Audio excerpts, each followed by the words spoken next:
Welcome to the home of Glenn and Heidi Reed, collectors and owners of Where on Earth, and their museum of weird and dead stuff, located in rural, sunny South Carolina.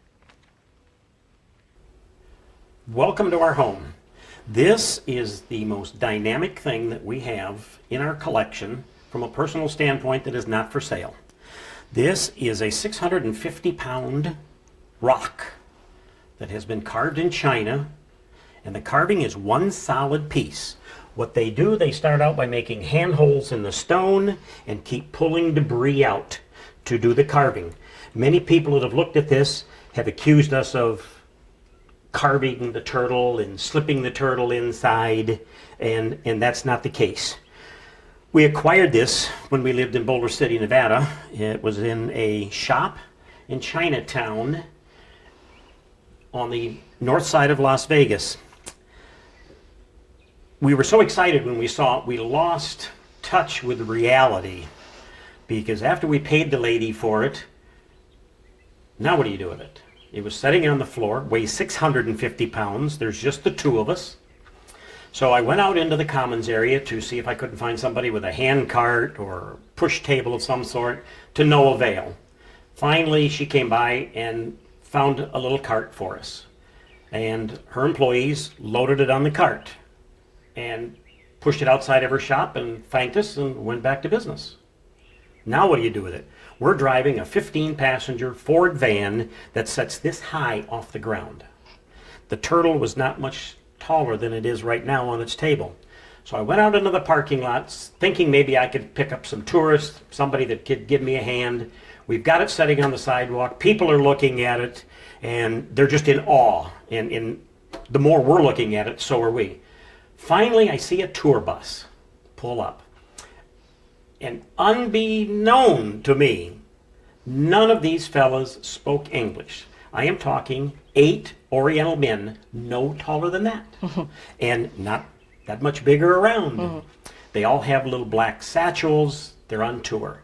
So I go over to talk to their driver. He's the only one that can speak English. I point to the turtle and tell him that I would like some assistance to get this into this vehicle. So he proceeds to talk to his riders. They all came over, and immediately they all bowed down and paid reverence and rubbed him on the head. This is a mystical carving, but it also has religious significance because the turtle is very, very sacred in China. So they circle around this, scoping it out, so to say, and trying to figure out what they're going to do. And the next thing I see, they bend down. Now, mind you, they still have their camera bags and their little man purses.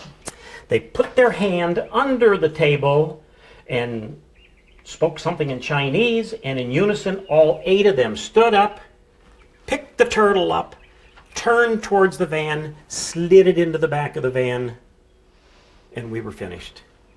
They said their final goodbyes, walked off into the sunset, and we went back to our shop.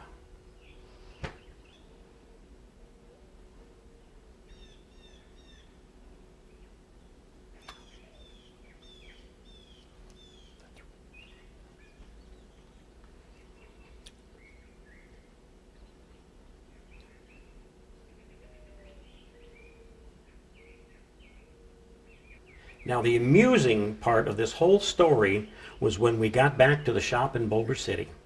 We backed up to the building, opened the door. People are coming out to see what's going on. They all know that when we back up to the front door that we've brought back something else, weird, strange, unusual. So there it is, sitting in the back of the van, and now I'm looking through the crowd of my fellow business owners next door, and there's no one there that looks like they're big enough. I go down to the hardware store, and I find 2 big, burly construction workers that I know. So I con them into coming down to the store, show them what we're going to do. We have a table similar to what this is on now, sitting inside the shop. And I said, guys, all we got to do is pick this up and move it into the store on this table. No big thing. The 3 of us could not lift this stone. So we ended up getting 2 women that made the difference. And then it was loaded into the store. describe is some of the ivory collection that we acquired on our 3 trips to Alaska, not just to Anchorage like most people would go as a tourist, but as educators and travelers. We went all the way up to Barrow, which is north of the Arctic Circle, as far as you can go and still be in Alaska. And there's a small Eskimo village there, and we bought from many of the people there and also from other artists from St. Lawrence Island off the coast of Alaska. We fell in love with all the ivory carvings, that's walrus, and other unusual materials, teeth, claws, and so forth that the Eskimo are legally allowed to harvest, and they use 100% of the animal every attempt they make to use it all, which we always appreciate. Glenn is going to describe one of the most unusual pieces, and this is not Eskimo. It is a tusk, walrus tusk, that was found in Alaska. This color is very rare, very expensive. The fellow that bought it sent it to carvers in Bali, and this piece was carved in Bali. There are 20 hammerhead sharks on this piece. So in the showcase, this is the only piece that is not native Alaskan. The second most unusual piece in here, from my standpoint, this is a storyteller's knife. And this was made for women. And as they would tell their stories, they would scratch in the sand, ice, whatever medium that they were working with. The fellow that we met in Fairbanks that sells these also worked on a tour ship. And he did the dog and pony show for the tourist. And the biggest customers that went on these tour ships were from Japan, China, and the Orient.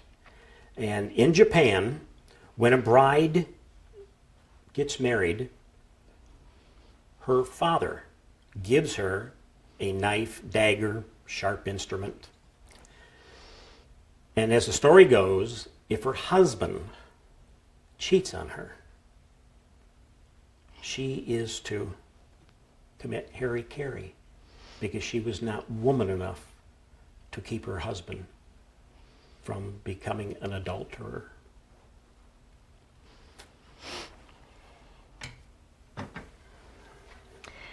Something else that's very unusual is, you'll never guess what these are. This is actually a pair of earrings, and this is a toothpick. But it's actually made from walrus whiskers. As I mentioned, in an effort to use 100% of the animal, when they catch a walrus and eat the meat and use the hide for many things, they even harvest the whiskers. Now, something interesting about the walrus is that these whiskers are not like any others.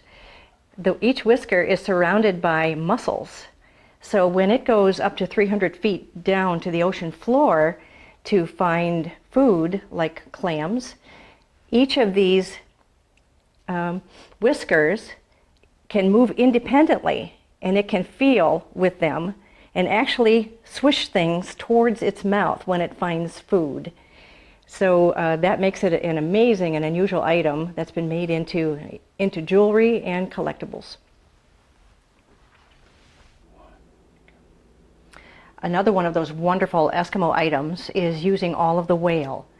The baleen is actually something that hangs down in a whale's mouth, and like a car wash. And they've taken the strips of it and made tiny little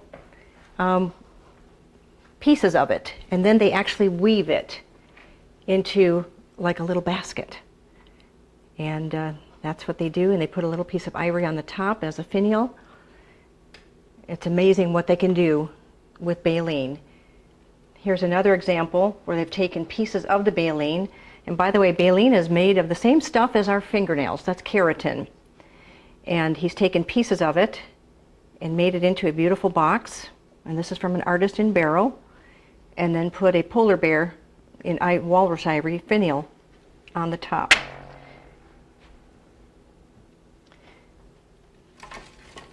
Here's an example of what one strip of the baleen that hangs down like this in the whale's mouth looks like. Many, many sheafs of these. And what happens is The plankton, because this is a baleen whale, it eats plankton, catches on the hairs, on all the many layers of them, and the whale closes his mouth, swallows all the plankton, opens his mouth, and all the water that gushes in with plankton gets caught on the hairs again. You can see why he's eating almost constantly to try to get enough food. But that's what they're doing with the baleen, which is usually this dark color. Sometimes it's even a golden color. One last item I'd like to share with the baleen is one of the etchings that they do on the baleen after they polished it. And that's also an artist in Barrow, Alaska that did these. He does a beautiful job of etching that we like to collect and hang on our wall.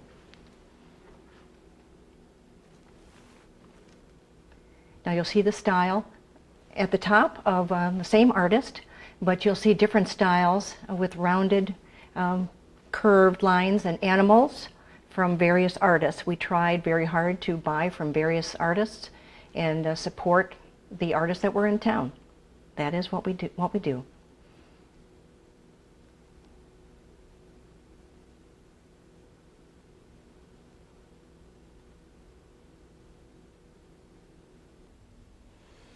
And here you see some more of the baleen with etchings on them.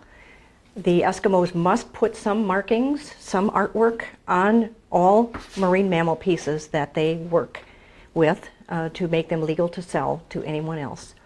You'll see some of the baleen has ivory carvings on them, sometimes fossil, whalebone. That's the darker pieces. That just makes them that much more interesting.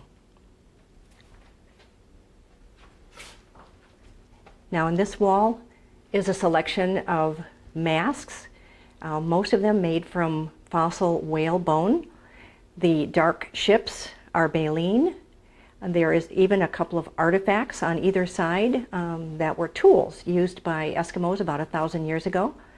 And a couple of the masks are made from fossil walrus cheekbones.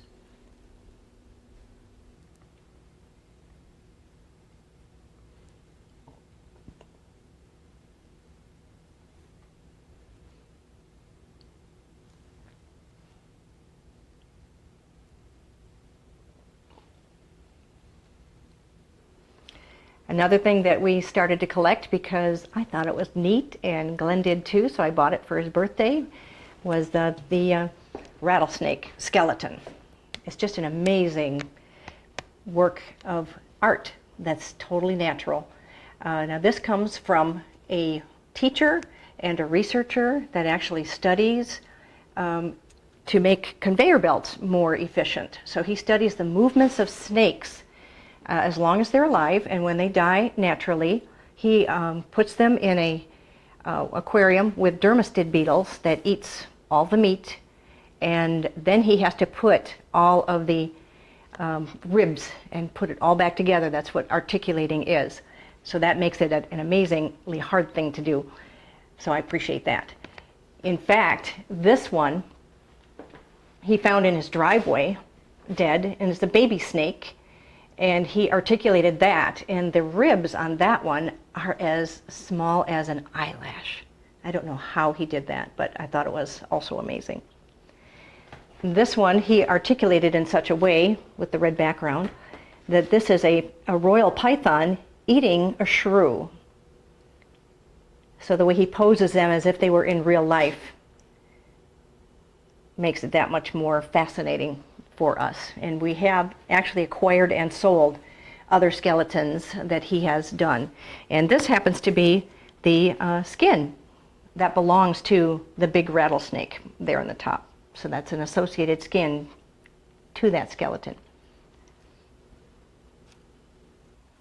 Now the broken opal that you're looking at was my worst nightmare. I was in Coober Pedy, Australia in 1993. And it was the off season, and I was the only person in town purchasing opals. All the other buyers are gone for the rest of the season. So I made several stops, had to leave the automobile running because it's 120 degrees in the shade in March. That is their hottest time of the year. I came back out to the car, got in, and was amazed to see that a paper bag on the dash of my car had exploded. The opal is a large percentage of water, cannot handle heat. That opal exploded. Now the next opal that I'm going to show you is most interesting. This is 208 carats. We acquired this at a gem show in Tucson, Arizona. The lady had reduced it drastically, and when I inquired why, her husband very, very nastily just said, "Get whatever you can for it. I want it out of the showcase." Well, this is what happened. She was holding it in her hand in such a fashion as this, showing it to a customer. She tilted it down, and the opal slid off her hand, hit the table, and there is a fissure, crack across the opal. So this item went from being worth several $1,000s to a couple $100, because in her husband's mind, the only thing that he wanted to do with this now was to take the larger piece, smooth it down, cut it up, and turn it into other things. And so we purchased it because it's a fabulous piece of opal, wonderful artwork, and truly one of a kind. This is another unusual piece that we actually love, and it is a real woolly mammoth tooth. It's very old. It's probably at about 40,000 years old. And what they've done, I'll turn it around so you'll see the natural side of the tooth. That's a single tooth, a molar in the side of the woolly mammoth's jaw. They have actually carved it into a scene with a woolly mammoth being hunted by two hunters. And then it's mounted on a wood base. It's just one of the more unusual items. These are very dear. You don't see a lot of these, and we just had to have it. Another very unusual item. This is a juvenile walrus skull at the bottom with the tusk still attached. And what they've done is carved it entirely into animals, making it a totem. Now the next two items you're going to see are very, very, very unusual and quite special. 2.5 years ago, I turned our company over to Heidi with the understanding that it was with her full discretion as to what she wanted to do. After 40-odd years of traversing the world, collecting, putting together things, I got tired. And there's a creative side to me that has been begging to get out, and that's what I wanted to do. So the next thing I know, Heidi approaches me and says, "Here's an article in a local magazine that we subscribe to, and this guy's got cave bear items." Mm-hmm. Fine. So I said, well, pursue it, and let's see what happens. Mm-hmm. I'd been buying some cave bear teeth from a source in Canada. Well, that pretty much dried up. So when I found the classified ad saying that this person had cave bear material, we called them, we got lots of photos, and we actually bought lots of partial jaws, teeth, embryonic teeth, leg bones, hands. Now, the cave bear is from Romania. There were actually at least 100,000 that they found throughout the caves in the area of Romania. So plentiful that they actually ground some of them up for fertilizer. Today we can't believe that, but that's really what they did. It was so common to them. So we found out that they actually had a full skeleton available, and Glenn and I had discussions about it and decided we wanted to buy it. This was the male, so we got it and put it back together, and it's been a marvelous thing that we have promoted to museums. But we also knew that there was a female available, and it took a while for us to work out the details of it, and only just a few months ago we finalized the details for the female, and she was shipped to us. Now these items are, this is an extinct form of cave bear that actually lives in caves. It's about 40,000 years old. And recently Romania shut down its borders for shipping any more cave bear material out of its borders because they declared it a national treasure. So this female that we're about to show you was actually one of the last to come out of Romania. And we have the papers. We know the person who excavated the cave bears, and the museum documented what he did. And we're just really honored to have the pair finally available. And they are, yes, for sale. It's likely that either a museum will acquire it or a philanthropist that would like to buy it and donate it to a museum. But they're extremely unique, and we call this area of our living room the Monster Straight, because once you look around the room, you'll see that when we walk from our kitchen to our bedroom at night, we have to pass through the pair of cave bears. We have wolf skins on the floor. We have a giant alligator head underneath the cave bear. And we have two giant skulls in the foreground that we'll be describing in a moment, that we have to walk past just to get to our bedroom. So our home is indeed a weird museum, and it scares us even sometimes. But what's really scary is, yes, I mentioned I wanted my creative side to come out. Never did I realize that my first project was going to be this cave bear, because when this thing arrived, the shipping company that packed it failed to secure the head. Now, this came in a box the size of a coffin. He was lying down, so the rib cage was out like so with a support through it. The head was lying on a pile of newspapers in the front, and through the shipment, this head slid back and forth for 2,500 miles. 16 ribs were broken, the collarbone was broken, a vertebrae was broken, teeth were knocked out of the bottom. So I sat here, and this was like putting together a Tinker Toy set. And this was my first project. I touched it up with the associated coloring materials that the museum furnished me, and we have seen other fossil bones put back together, and I dare say that mine is just as quality as theirs are. So when I heard that she was bringing them a female, I was so afraid that we were going to be attacked again with just a bone pile. Thankfully, it was only 2 ribs. Yeah. Yeah.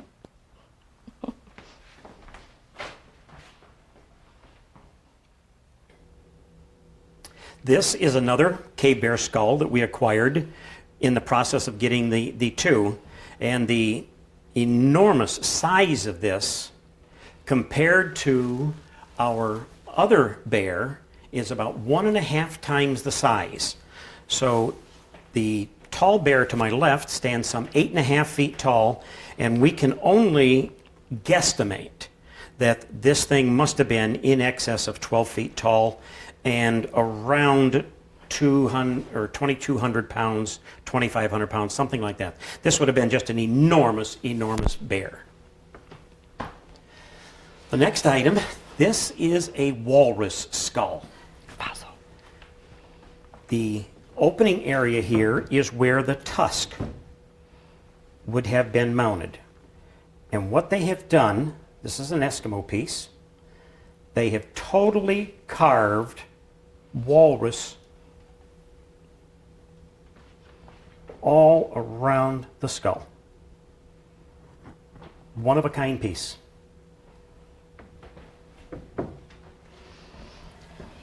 Another wonderful piece is actually 3 pieces because they're associated. These are all 3 part of a large woolly mammoth tusk, which is about 10,000 years old. It's not a true fossil, it's mineralized, so it cuts still like ivory.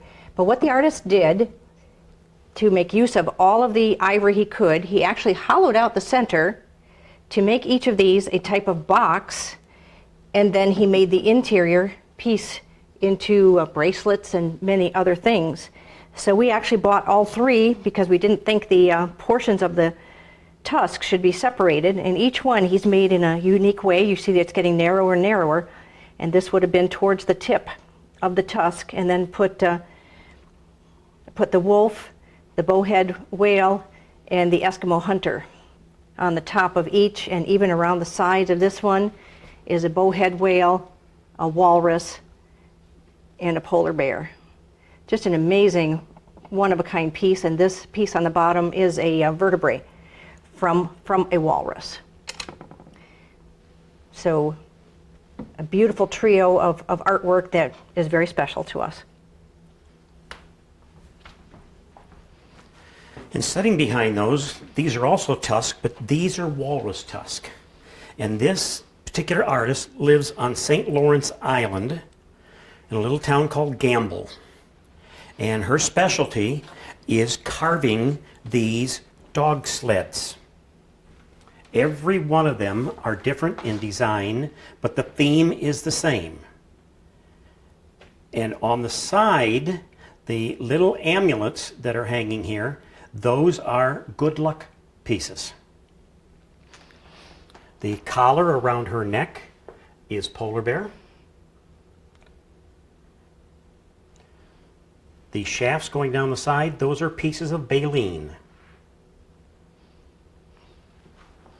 Glenn just loved the sleds, so we bought lots of them. Well, my problem, as you will notice as we go around looking at items, is that there are multiples.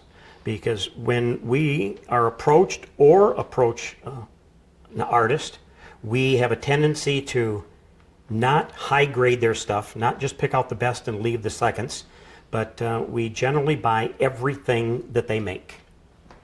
And consequently, when we buy things, it's not a purchase of a single item, we buy collections. Here's another example. These are cave bear jaws, and we have several of these. Carved with the bears right within the jaw, all one piece, which is something we love. You'll see it in other parts of our collection. It takes an extra good artist to carve something and leave the original piece intact.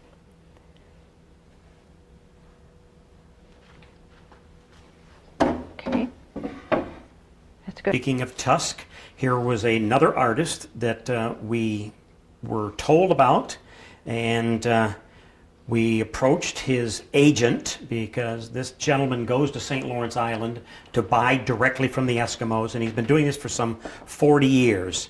So he told us about these tusks. Now this is from a female. The larger ones, three here on the foreground, those are from big bulls. But in order to legally sell these, they must have artwork. So they are still attached to the skull. This is the raw skull. And they're attached, and they have scrimshaw and other carvings on them. Extremely rare because the walrus is being thinned out, and the particular areas where these are coming from, due to global warming, the ice caps are going farther and farther out, and we're seeing less and less walrus coming on shore, and those that are on shore are generally dead.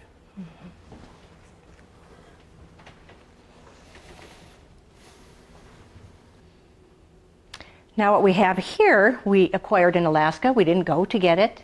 We were in Anchorage, and a gentleman had one of these in the Anchorage market, and we inquired about it and actually came back for it because Glenn was so enamored of it, especially when we find out the story about things. People are not just shooting wolves from helicopters. This is a woman who lives in the bush. She likes to stay out there. There are people that just like to be left alone, but they have to make some kind of a living.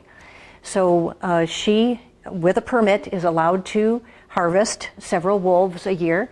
She lives in a cabin in the bush without electricity, and she uses a treadle sewing machine to finish these. What we particularly liked was that these were not posed with the lower jaw and the snarling teeth. These are more, in our house, they look like domesticated dogs, but people see that they are wolves, and it scares the heck out of service people that come in to see us, because it actually looks like a dog is just waiting here on the hearth. And Glenn has the other one, which is a black wolf. And it's more than just a skin, as you'll see in a moment. We appreciate the fact that this was actually made as a headdress, which could be worn in native ceremonies and so forth. So as Glenn turns around, you can see the whole skin and how it lays, and just the beauty of the skin itself, and how realistic the look of the eyes is. And this is another thing we're just very proud to have in our home. They were called a mountain man cape. Mm-hmm. And one of the things that we ran across when we were in Alaska, we had seen some in the gift shops, and they were tiny little pieces of the actual pipeline material. And when I got talking to the ladies, they told me that there were bigger ones available, but they hadn't seen them in years. So as part of our sideline trips, we started watching and talking to antique shops, and everybody said, yeah, a few years ago, everyone had them. Well, we couldn't find them. So lo and behold, we ran into an artist that worked for the pipeline, and they had all of this material. And when he got a request, then he made some. So when we came back, I had him make me 20 pieces. While I'm carousing on eBay, this piece became available on eBay. And this was from an old-time pipe fitter. So this dates back to the original date of the construction, first year when they were just first starting out.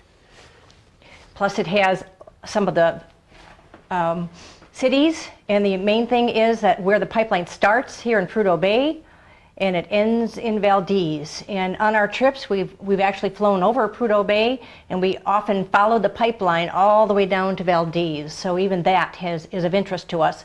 And you can see on the side of the curvature of the actual pipeline. And it's really quite large. And some parts of the pipeline are above ground and some is below ground. But it made it another amazing thing to collect from Alaska. Some people wonder where we get this weird stuff, and sometimes we're even amazed. In my email inbox, I never know what's going to happen. There was a gentleman that wrote me from Texas saying that he liked some of our odd things, Venus glass sponges, toad necklaces, kangaroo items. And so he was putting together an order. Meantime, he writes me just out of, by the way, I've got a couple weird items I'm going to put on eBay.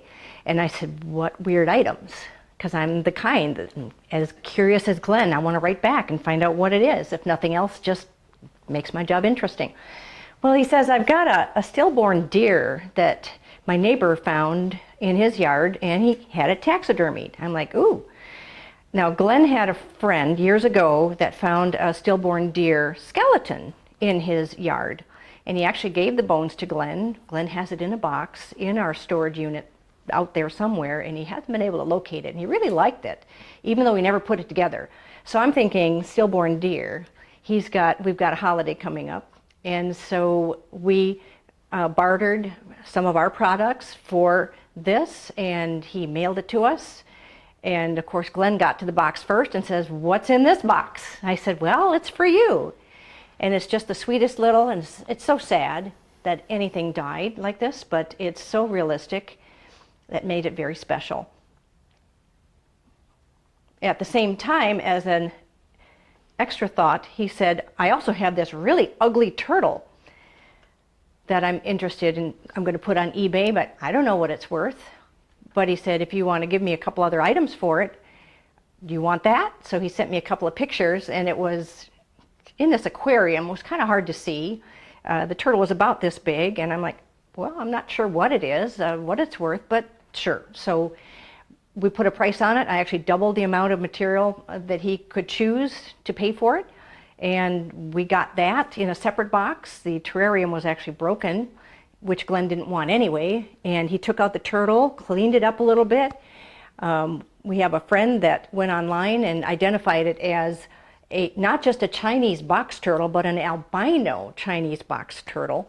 And as Glenn didn't really want to keep that as part of our collection, we put it on eBay and we sold it within a week for $175. So that just shows you we never know from one minute to the next what is going to be offered to us. And that's just a good example. And speaking of strange and unusual things, as Heidi just showed you, this is the tail from a thresher shark. I had a fella in California that put this thing on eBay, and thinking it would never sell, he put a little piece about yay big, and I bought it, and the next thing you know, this tail arrives. And before I can reply to him on feedback, he sends me an email telling me that he made a mistake. I was only supposed to get a little piece of tail, not the whole thing. And in talking with him further, come to find out, he has many, many more of these. So this is a new item that we've just recently added to our entourage of items for sale. And as soon as this dries out, because this is still fresh, as are the vertebrae in the box on the floor, we'll put this back up for sale. Now, I have sent a large piece of this to Auburn University for their educational program with their school outreach program there. But this is just another strange oddity that we just recently acquired. Another little getaway just to get away from the heat of the beach. We took a drive up through the center of North Carolina. We'd gone on the east, we'd gone on the west, we hadn't gone up the center. And we saw a sign for a pottery community. So we pulled off there, and in a co-op in the center of town, we found some of these ugly face jugs. We even looked up the history of them and found out that they were often put at grave sites to keep people from messing with the graves. And it didn't help because sometimes people just stole the pots. Well, we tracked down the one artist that had the funniest faces, some with a stogie in the mouth and some with just bad teeth, and we bought extensively from him. And then he directed us back to the center of town where a few more of his face pots were. So we walked in that store and talked with a young couple, found some more pieces that we liked, and the next part of the story began to unfold. So here I came across this beautiful pottery with this pattern in it. And of course, we're curious folks, so we said, how did you achieve that pattern? And they said, in the glaze are actual quartz crystals. So when they paint it on, they're actually not sure how it's going to distribute. And when they put it in the kiln, there's a little window in the kiln. When it gets up to something like 2200 degrees, the crystals begin to grow. And they watch them begin to come out on the pottery, and they have no idea if they're going to, when they connect, sometimes they stop. There might not be any in some areas. And so this particular one is quite a few crystals that have grown on it. In addition, they told us about one small pot that they made, which is in the museum close by, that one gigantic crystal grew right in the center of that pot. It was about this big around, which is really quite a record, I think. And we actually went to the museum and saw that one too. So as a result, we not only bought several pieces from them at different parts of the country, we've come across it and we said, oh, there's some more crystalline pottery. Do we want to add to the collection? And we've added to our knowledge and our collection about it ever since.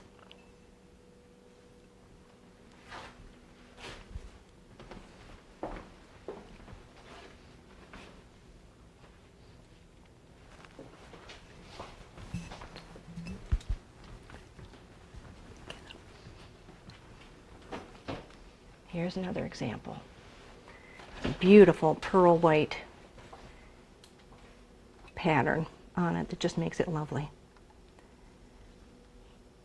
In 1993, I took a trip to Australia, the first time that I had gone down under, and there were just so many unusual things to be had, and one of them that I was absolutely fascinated with was the didgeridoo. I have no music ability whatsoever, as you will soon see. But these things were just so intriguing that I bought almost 24 of these and shipped them home. And when I picked them up at the local post office, everyone laughed at me. Why would you send firewood home from Australia? So we have attempted to take a couple classes. And the whole concept behind playing didgeridoo is recirculatory breathing. You're breathing in your nose and out slowly at the same time continuously. One of the exercises they gave us was to take a straw in a glass of water and find a way to continue blowing through the straw without taking a breath. Some people clicked into it easily, often young people. We never got the hang of it. So this is the extent of what I accomplished after 3 long years.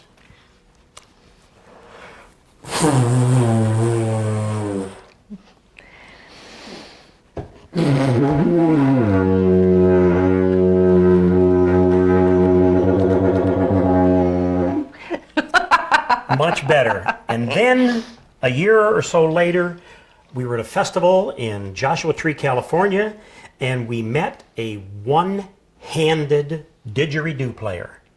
And this was his instrument. Charlie. He had a hook that held it there, Yep. and with his other, he was able to play it.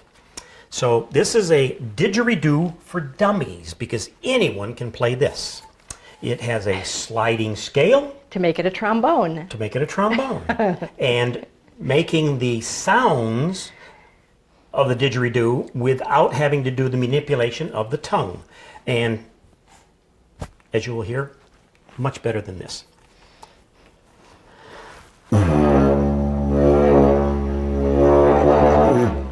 That's it, one breath, because I never got the breathing cycle down. So this is made of PVC. It's very inexpensive and versatile as a couple of different instruments. These are actually made of eucalyptus tree limbs that have been hollowed out naturally by termites. And the painting is all Aborigine work of what they call dream time, of the tens of thousands of years that the Aborigine people have been in existence. But a regular didgeridoo was not enough for me. Everyone that I sent home was of this fashion. Mm-hmm. So when we were in Joshua Tree, the featured guest was an Australian artist, and he brought several of these very, very rare, unusual root didges. And this was to be auctioned off as a fundraiser for the club, and they only had one bidder. And you see who's got it. So this just goes to the nature of what we do. I just can't stand sometimes to see something so unusual. The artwork is phenomenal on this, and I just had to have it. And the concert we went to, they played the didgeridoo alone with the crystal bowls, with guitar, with flute, as a meditative piece. It was the most phenomenal concert we'd ever gone to. And we promoted musicians then and ever since. One of the little quirks that I have, as I mentioned earlier about buying everything that I see, here is another good example. Every Mother's Day, we are at a fossil gem mineral show in the North Carolina mountains. And I always find Heidi's Mother's Day gift there. And for the last couple of years that we've been there on Mother's Day, we've always had friends with us. And this year we took 2 young people with us to teach them part of our business so that they may spin off and do something on their own. So while we were in this particular booth, I saw these wonderful little boxes made out of this burl that Heidi will explain to you in greater detail in a moment. These come out of the Sahara Desert. So there were 30 in the box, and it was most difficult in deciding which one to buy. And my friend said, we'll get several. So I did. I took 24 out of the 30. Do not ask me why I left the other 6, but I did. So Heidi has now an instant miniature box collection. I collect boxes anyway. Glenn knows that. I've got boxes of all kinds of weird materials that I'm always looking for. And so you can see from the secondary shelf and a larger one that I'm holding and some larger ones on the end that we both love this. Something that I especially like about it is that it's a renewable resource. This is a root from the thuya tree, sometimes called the juniper root, in Africa, and it grows bulbous parts on its roots. So the African local people actually cut away part of the root and make boxes out of it. It's very aromatic. It's a type of cypress, and so they're able to carve this, and the roots continue to grow. So they have not damaged the tree at all. And that's part of our philosophy. Many of the things that we do, we buy because someone is trying to use 100% of the animal. And that's the way we are. What you're looking at is a teak log. This came from Thailand, and a friend of mine in Florida has a business very similar to what we're doing, with the exception that he doesn't delve too much in the dead animal aspect. But the wood carvings that he brought back from Thailand and Africa were just intriguing. This thing weighs over 400 pounds, and he closed his shop and had no place to really sell it. He can't sell it on the internet, so we were there one day to pick up some items, and I inquired about it, and as you see now, it's hanging on my wall. Originally was not going to be there. We were going to use this as a headboard over our king-size bed. So I have a very, very good carpenter friend. This is a cabinet that he built for us, so you can see he's got quality in his craftsmanship. He came over and he started laughing. He said, "You were going to put that on a headboard?" And I said, "Yeah, what's the problem?" I said, "The wall won't hold it." He said, "Well, I'm not worried about the wall." He said, "But what happens if the cable breaks?" So he said, "You're lying underneath it." He said, "Someone was going to come into your house one of these days and find 2 dead, decomposed bodies under a teakwood tree." So now we have the thing mounted securely to the wall, and if it falls, it just falls to the floor. Okay, this work of art started out with an eBay purchase. Glenn found a strip of polar bear hair that has been, and it was this strip right here, that was for sale on eBay. It was still legal at that time to sell that on eBay. That had been worked with a quilted back as to be made, put onto a winter coat. Well, he bought that. I didn't have a winter coat to put it on, but he also asked her, could we make the sleeves? She had 2 strips, so she made and sewed the strips and mailed those to us. Well, we still didn't have a coat. So when we made our trips to Alaska, we actually went to see her in Barrow, and her husband loves to hunt, and being Eskimo, they are allowed to hunt a certain number of polar bear. I'd like to mention that the Eskimo people are better stewards of the land and its animals than we ever could be. And they monitor how many animals there are and very closely quota a few of animals, whether it's a walrus, the seal, the polar bear, and other things that other people are not allowed to hunt. But they are allowed to keep their hunting practices alive to pass on to their children, along with their language, that as many things that the white people tried to suppress them from doing for many years, and we realized how wrong we were. Well, when I went to the shop where they had furs, I saw some designs of coats, and we got in touch with a native Eskimo seamstress, and we picked out the fabrics. This is a purple velvet, and every family has a different design that they put on all of their coats. They represent their family, their clan, and their village in different ways. And even who wins games is who gets to wear the more brightly colored things. So we liked her work. Now the problem was the style of coats they have in Alaska always has a fringe around the bottom to really look perfect, just like the Eskimos wear them. I did not have the extra piece of fur, and the other pieces of fur that people had around town, the Eskimo people, were more of a yellow color, as polar bears do have different colors of fur. So it took 2 years for Lisa's husband Billy to catch another polar bear, which was his right, and to tan out the fur and have a strip the right size and the right texture to sell me to be able to complete the coat. So we gave all the parts to Ethel, and she completed the coat, which I have not worn too much except to show it off and get some pictures of it, but I'm very proud to have such an original piece of Eskimo artwork. We promote education as much as we can. Teachers ask for something in fossils, we send them lots more. We've had a good relationship going with a teacher in an outreach program that gets grants to teach kids things that they might not learn in the classroom. And she's down in Alabama, and it's a very poor part even of the state. So we were invited to give a lecture being a loosely termed word, to the 6th graders that were coming into a nature center near Midvale, Alabama. So we agreed to that. We decided on lots of weird things to share with the kids, including different kinds of whale fossils. I brought a few books to share kids about things about whales, but we digressed into fossil shark things and various other things. And it was a memorable experience for us to interact with the kids and see their expressions when we shared one more weird thing with them. And at this point, you'll hear what Mr. Glenn had to tell them.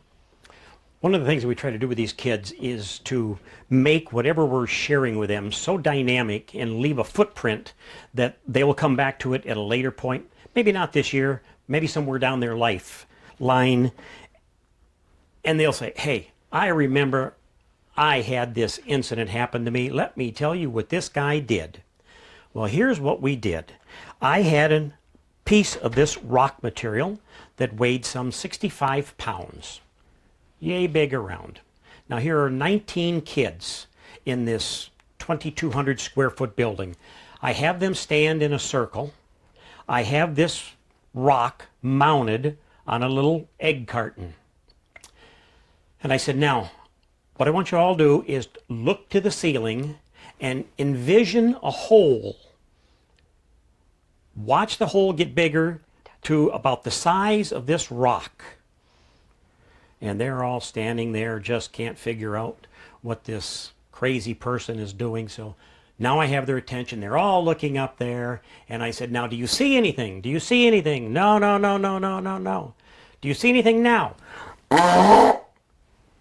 Well, they start laughing their butts off. And I said, you have just been crapped on by a dinosaur. Because this is dinosaur poo-poo, coprolite. Well, you have never seen a group of kids go absolutely nuts as they have with that situation. Now, a couple months later, we find out from the teacher that she ran into the kids, Heidi. They had another class at the Nature Center, and the kids were asking if we were coming back with some more of the poop fossils to show them, which we were not scheduled to, but it's possible that we'll go again. But not only the dinosaur poop, but other unusual fossils we like to encourage teachers to use in teaching. For instance, you can hold a piece of turtle shell up to the kids and say, now, class, this is a piece of turtle shell, and this is so-and-so millions of years old. Or you can hold up a piece of dinosaur, have them all touch it, and then tell them that it's dinosaur poop. But it's called coprolite in polite fossil circles. Or you could hold this. This is actually a piece of fossilized turtle poop. And the turtles happen to have poop that looks amazingly human. So very memorable. Not only do kids learn about turtles, they learn about fossils, but they learn about poop. And then learning how something fossilizes that's soft like this, where sediment, just the right conditions, just the right weather, just the right area, will cover the coprolite, and minerals will come in and slowly replace the soft, smelly material with rock. And the rock actually is beautiful because it's probably agate and jasper that these turn into. So you could actually slice this up and sell it as poop jewelry. So now you've got something even more interesting you can talk about. So quite often people buy from us, even museums, maybe a smaller piece like this of turtle poop. That's really quite graphic. and says the same thing without having to spend a lot of money. So it's just one of those fun things that Glenn and I do that makes a difference. What you're looking at is a tray of several hundred alligator teeth. I have a friend in Louisiana that has connections with the gator farms, and he processes the head, feet, teeth, tails, toes, anything that is left over after they take the meat and the hides. And this goes in tune with a lot of our philosophies of recycling and not throwing things away. In the past, when they butchered out the gators, everything was thrown back into the bayou. And over the period of 40, 50 years, the bayous are so polluted, and a lot of it's to do with the debris that they're throwing away. So we sell hundreds of pounds of this material. A few weeks ago, a gentleman contacted us from Texas, and he wanted to buy a lot of gator teeth because he puts these in a acrylic material 2 inches thick, and then slices them and makes knife and gun handles. So we thought that was pretty interesting. And so he bought a few pounds as a sample, and then in the conversation he said, "Hey, I got some bones that you might be able to use." And I said, "What do you mean by bones?" He said, "Yes." He said, "Several years ago, I was on my way to the Tucson Gem and Mineral Show, and he said, I met a dealer from Russia, and the man had 10,000 pounds of bones and material on his truck. And he made me a deal that I could not refuse." So what you're looking at here, this is all ivory woolly mammoth tusk. You can see the curvature. These are pieces off the woolly mammoth tusk. None of these pieces are workable as far as knife handles. So he said, "I've got this and many other materials that you may be interested in. Here is a piece of woolly mammoth leg bone." Once again, can't make anything out of it, but it was part of the deal. Well, we sell a lot of woolly mammoth product, and one of the things that we love are animal teeth. This is a juvenile woolly mammoth tooth. Just a little baby tooth. Not much you can do with it other than sell it to a collector as a fossil. But what he has done, he has taken slices of the woolly mammoth and cut the tooth. And the inner slice that he took out of here was just the quality, because it had no holes, no breaks, that he could make knife handles out of this. So now we traded him 10 pounds of alligator teeth for 100+ pounds of woolly mammoth teeth, tusks, and bones. So we never know from one day to the next where an inquiry or a sale is going to go. It's not like we actively go out here and say, "Oh, let's see if we can buy some woolly mammoth material today." That's not how this operates. So every day for us is a surprise. It's like having Alzheimer's and you meet new friends every day. So my friends in Louisiana know that I have a peculiar appetite, and they're constantly looking for things. And being in the gator business, you never know what you're going to run across. Well, one of his customers buys alligator parts and other animal parts because she is a voodoo priestess. And this is one of her pieces that she makes. I don't know whether it wards off good evil or what. I just thought it was an interesting piece, and it was sitting on his desk, and he said, "Take it home with you." So I gave it a new home.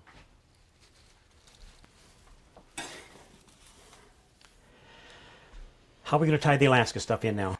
So the next item I'm showing you is probably going to be one of the weirdest that most people have ever seen. They will not believe what it is to begin with, but I'll tell you what it was used for after its owner lost it. Back in the 60s and 70s, because they did not have bullets, they did not have guns, the seal hunters on the barrier islands used this particular bone. It has a natural handle. It makes a perfect club. This weighs about 5.5 pounds, and this is what they clubbed the baby seals that we young people in the 60s and 70s protested all around the world. Save the seals, save the seals. Well, this magnificent bone is from a 3,000-pound male walrus. It's called an Usyk. This is his penis bone. Another item is a vertebrae. This is most unusual. You're going to have to use a little bit of your imagination, thinking of a full body and a tusk. This carver takes these vertebrae and turns them into woolly mammoth carvings. It's just phenomenal. We have one out in the other room, and it's just absolutely a miracle to see something like this. I saw this setting on his table, and he said, that's going to be your next woolly mammoth item. And I said, are you nuts? And I picked it up. Look at this. It has a natural handle. I look at the head, and this has been worked. You turn it around, and you see that there has been damage done to this. This is an Eskimo tool. A hammer this way, and this way. This has been very worn down. This was an axe. So this was a tool. So probably dates back 2,000 plus years. Well, there was no way that I was going to allow this to be carved up. As well as the next item. Beautiful piece of bone. This is from the rib of a sea cow. The indent here, this is called a fire starter, much like the Indians had. They used a bow and a string. Well, the Eskimos did the same thing. They just did it with seal skin, whatever material that they could get, and this was called a fire starter. So there was one on each side. But there again, notice the natural handle that's been carved down in. This too became a tool, and this is approximately 5 pounds in weight. Speaking of artifacts, this is one of the little ones.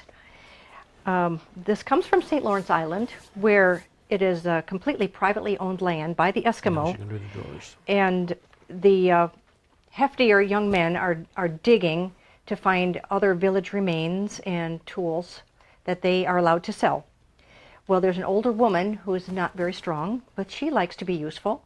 So she sits beside where they're digging, and she uses a sifter and sifts through, and what she finds are needles made out of ivory. Now the ones Glenn likes to buy are the ones that are perfect. So what's really rare is that the holes in these needles are perfect and intact, and that adds to their value considerably. So in this way, she makes herself useful. She finds artifacts that doesn't deplete her strength, and she can make some money in the process. So we have numerous artifacts, and we're helping the Eskimos on that island to continue their way of life. Here's another unusual item. We actually had a customer that came into our Boulder City, Nevada store and had some items she called fairy stones that came from Fairy Stone State Park in Virginia. And we bought them from her, but it wasn't until we came back to South Carolina that we had another customer that came and said he knows a man who is allowed to dig the fairy stones near the Fairy Stone State Park. So we got in touch with him, and we actually photographed the whole tour, and we helped him find the stones, although we cannot dig. And what it is, it's a storlite crystal that's usually just a strip. And in nature, sometimes these strips land across each other. This way, like a perfect cross, or other ways, crossways. But when they land this way, they grow together and they make a perfect cross. Well, people like these for the Christian reasons. And so what this man does, he gathers up pieces like this, and you can see the outline of a cross in this stone. And he will file away the softer, what's called the matrix or mother stone around it. And this is what he ends up with. The tiny dots are actually little garnets. And Glenn will actually drill through these and make them into pendants. And this is what it looks like actually right in the stone. And this one is actually easier to get at because part of it is actually cleaned off just by nature and probably sitting on the top of the ground. And so he will chisel that out and clean off any material around it. It's just a natural cross. And many, many people enjoy them and wear them. We get a lot of comments on it. These are Carcharodon megalodon shark's teeth that are found in the Cooper and Santee rivers here in South Carolina. 3 to 5 million years old. The only way you find these, you must dive. They don't wash up on shore. And so for the last 20 odd years, I've acquired thousands of these, and they are huge. Just to give you an idea, the shark had over 300 of these in its mouth.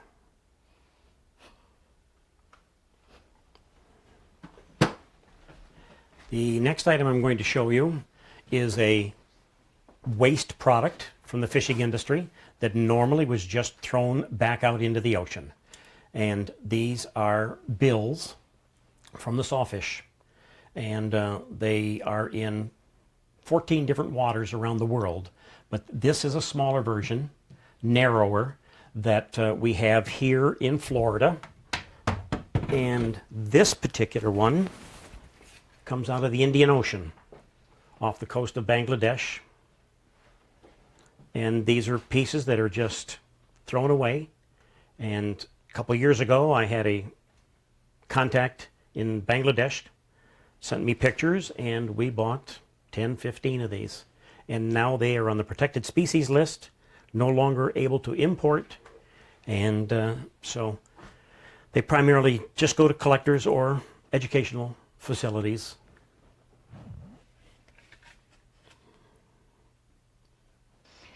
In line with the weird and dead stuff, there are folks that we know in Maine that actually collect the moose poop on the known moose trails. And they dry it. They tell us it doesn't smell to begin with, but then they dry it and they coat it with polyurethane and we buy it. We make it into, I should say Glenn makes it into all kinds of things. Here's an example of an ordinary piece of moose poop that he's made into a necklace. Here's a jumbo piece of poop. And because of the time of year, the moose was probably eating blueberries at the time, which made it darker. And the reasons people buy the moose poop are infinite. Just last night, I got an order from a lady that wanted a moose poop keychain. And I asked her why. And she told me that her brother was asked to help her remodel her bathroom. And he said, if you remodel that bathroom, it's like putting shine on poop. Shine on a turd, I think he actually said. She goes online and types in a few of those keywords because she's mad at him. And she finds our website, finds the moose poop keychain, and she says, guess what he's getting for his birthday? And she says, I'm getting my bathroom remodel, and it's not going to look like a shine on a turd. That's just an example of why people buy the stuff. Well, Glenn, of course, he goes way beyond the pale on any of these funny things that we sell.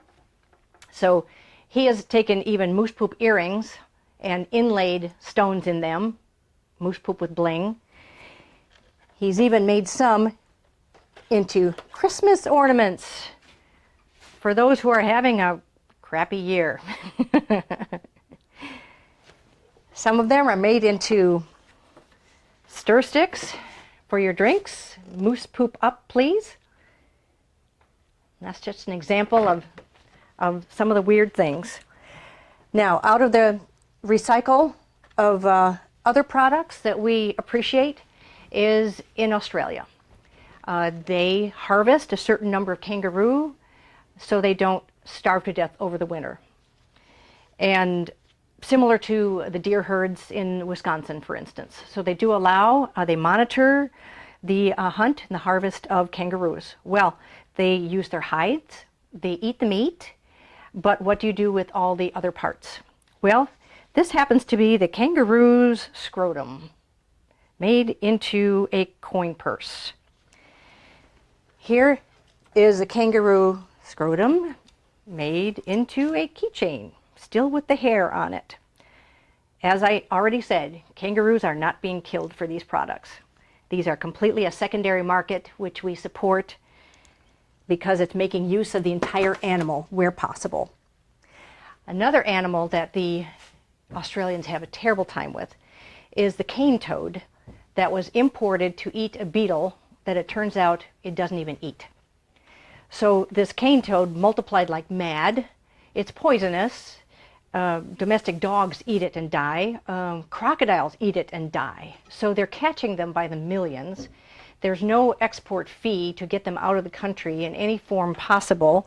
So for starters, here's a tiny little toad skin that people can use in their jewelry making, belts, wallets, whatever. Here we have the toad made into a bow tie. Here we have the whole toad made into a necklace. Fine jewelry, wouldn't you say? And even the toad without his back legs made into a little coin purse. Each one comes with the information about the toad, so they understand. They're even studying the poison to see if they can use it for cardiovascular diseases in the treatment and cure of certain diseases. So they're trying to make use of it as much as possible. I've even seen whole vests made of connected toad skins and baseball caps and so forth. And if you're wondering where the legs ended up, yes, we use the legs too. This is a keychain made from a toad leg, as an example. So the weird and dead stuff is definitely part of our name. We've earned it. Okay, no, this isn't poop. This is what's called a tagua nut. It comes from a particular kind of palm tree that grows in Ecuador. And they're in a pod about this big. And when you cut them open right off the tree, it's actually a liquid that you can drink, similar to a coconut milk. Eventually it turns into kind of a gelatinous material, and then it starts to turn hard. And at a certain hardness, the artisans in Ecuador carve the tagua nut.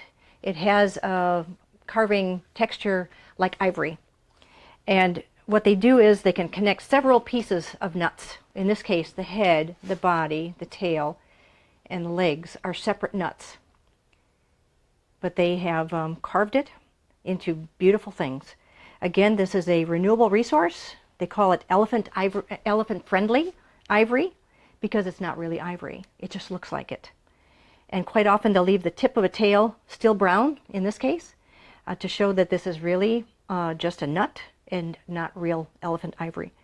It's such a look-alike. So we actually have a considerable collection of tagua nut, and we really like the connection with helping yet another country in their work to support themselves and using a renewable resource. Many of the things that we like to carry are beautiful jewelry or things that can be displayed. In this case, this is a helmet shell that is found in various parts of the world, including off the coast of Florida and off the coast of Africa. And what an artisan in Italy has done is carved a cameo in the center of it. It's a beautiful lady, very detailed. And if they were making shell cameos, they would actually cut this out and then do the carving on it, cut out other pieces from the shell, and make as many cameos as they could, including from the backside. They might be able to get a portion of that shell. It's very inexpensive for them compared to many of the expensive gemstones that they were using before. And so this is what people call as the original cameo. And today it's even made from plastics, and we even make cameos with pine resin, which we'll talk about later. But this is one of the more beautiful examples of a display item that's a cameo. So we go from the beautiful to the ugly. Here is a shark fetus. This is a little dog shark. These were originally brought into the country about 25 years ago to do cancer research on. And I met a man that was from New York and had something to do with that. And he was in my store, and he said, gee, you need to contact these people. So I made a couple phone calls, and I bought my first 55-gallon drum of dog shark fetuses. Put them in bottles, little denatured alcohol, and here we are. And now today you can find these in any beachwear store because they're so popular. I'm not taking credit for it, but I hadn't seen them before I started doing something with it. And here we have another continuation of more body parts. These are alligator teeth. These are the larger ones. And like I said, we use everything from the gator that we possibly can. These make fine specimens for collectors as well as jewelry parts. And keeping with that thought, we go from his teeth to his tongue. This is an alligator tongue. It's leather. So our taxidermist that is doing these tried it as a lark and found out that they worked out very, very well. And he has continued to expand this product into purses, keychains, belts, knife sheaths. It's just absolutely amazing. Now the next item that I'm going to show you is going to jump over to the shark. These are the most phenomenal things that you're going to see because these are great white shark's teeth. Extremely rare, extremely expensive, and they are now on the endangered species. There is no actual hunting for these anymore. And so I now have the reputation of having the largest single collection of great white shark's teeth in the world. I have over 700 pieces in my collection. The largest of which has already been sold. This is a 2 7/16 inch tooth, but we sold the world's record holder of 2 3/4 inch a couple of years ago, $10,000, one single tooth. What you're looking at is my weird cameo cat collection. We purchased a cameo business a couple of years ago, including the molds, and this was one of the little things that they had produced kind of as a comical thing to do. And I painted its eyes and added some jewels to some of them, and it's a fun thing to do. We've got probably 1,200 designs, and we'll be showing you the rest of the operation momentarily. But these are all natural. The originals were done in shell. He copied them with a high impact resin and went into the cameo production. Cameos. We're in the Cameo building right now. I started out very small when I was doing the arts and crafts circuit. I came across a couple that were making pine resin cameos at an antique show in Columbus, Ohio when I visited my mother, and loved them. I started buying the finished cameos from them at a certain price. And when Glenn and I joined forces, he of course started questioning, can't we buy more? Can't we buy them cheaper? And so we actually drove to their home in Illinois and saw their whole operation and bought a lot of unfinished cameos and unfinished brass backings, their Victorian reproduction, and reduced the price considerably. Well, a few years later, they wanted to retire, and they said the only people who could buy their business would be us. So we arranged on a price, drove up there, and drove back a huge truck full of all the cameos, all the trimmings, and so forth. There were over 150,000 cameos. We don't even have a count on the amount of brass and little animals made out of brass. But just as an example, you'll see in these trays photographs of each face of the cameos that we have sorted, and we're not done sorting. But Glenn has made thousands and thousands of cameos from these unfinished pieces. He has a lot of cleaning to do, edging work, and then antiquing. This is a Madonna cameo that is not finished yet. and then he matches them up with brass, such as this. He may have to pound the brass down, fit it perfectly, glue it on. He may do an overlay of brass, then do a pin pendant piece on the back, and then we can sell them on our website. Well, Glenn does things it's like cameos on steroids, I guess. Because it just goes with the theme of what I do.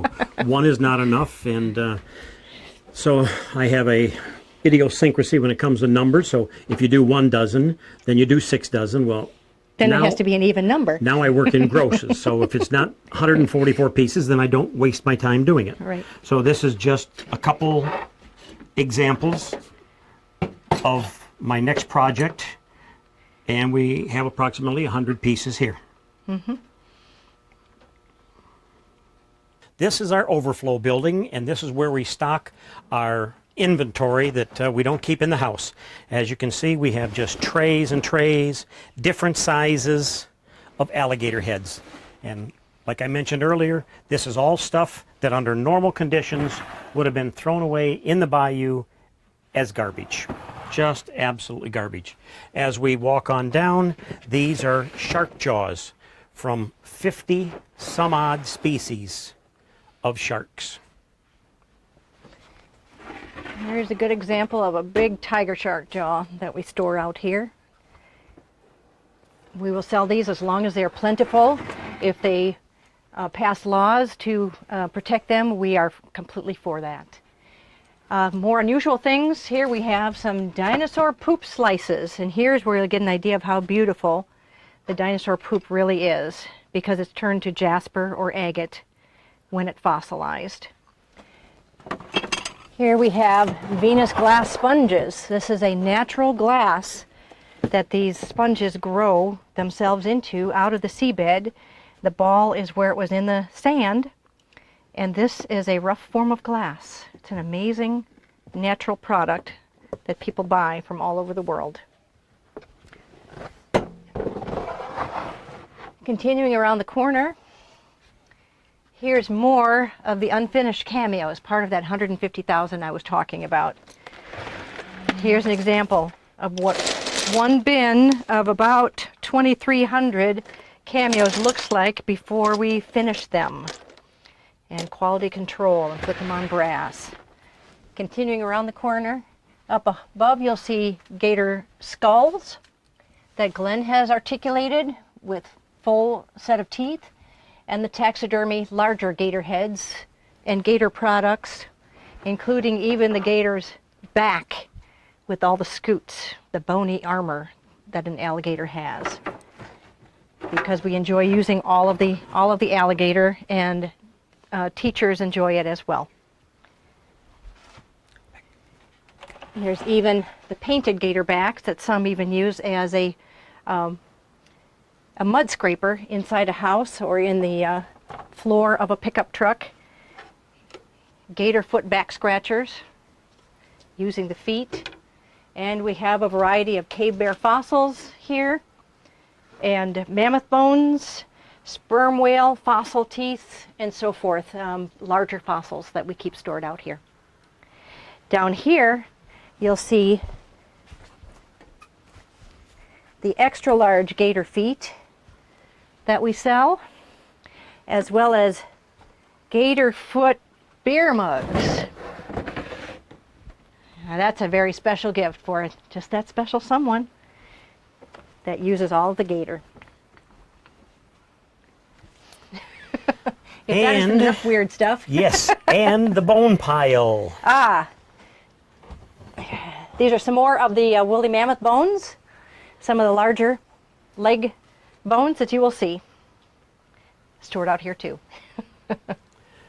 And then these are some designer coats that Heidi used to do many years ago. These are the remnants that she has now ceased to do. I would hand sew the fabrics on and design jewelry on it. Here's an example, sewing a haute couture fabric, velvet collar, and the pocket hanky, and music designs, and they still sell all over the world.